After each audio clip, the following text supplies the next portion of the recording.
First up for us, we continue to follow the developing story in Chautauqua County that is getting international attention.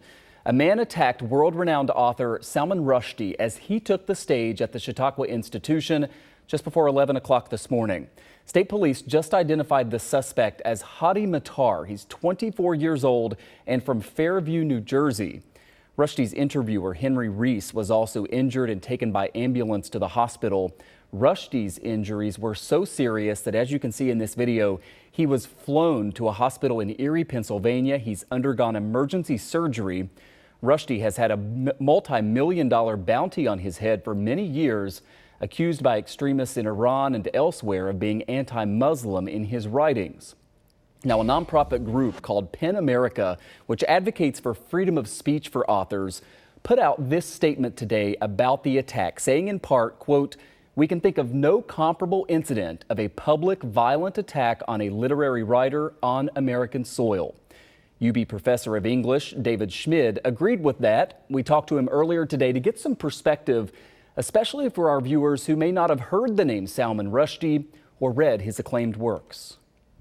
I think the reason the name sounds familiar to the vast majority of people is because of the reaction to the publication of his fourth novel, The Satanic Verses.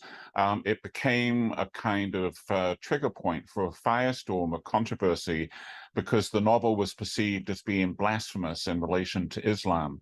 And this led eventually to the declaration of a fatwa or death sentence against Rushdie issued by the Ayatollah Khomeini of Iran in 1989.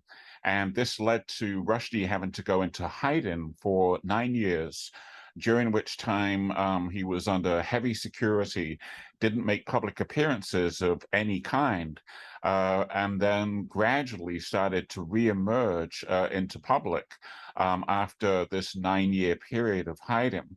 So that's why people are familiar with the name. But I also think, especially today, it's important to emphasize that the reason he is so significant is that he is quite simply one of the most important and influential literary and cultural figures of the last 50 years.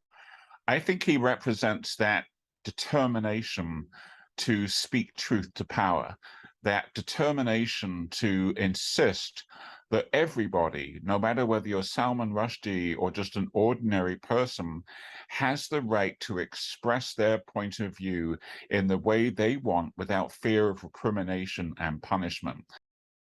Given the controversy surrounding Rushdie for several decades now, his public appearances have always brought some inherent risk with them. That's something that Professor Schmid also wanted to emphasize.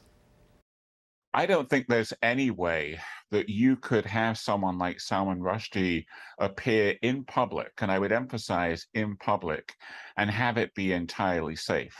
There's always going to be that level of risk there because of who he is and because of his history.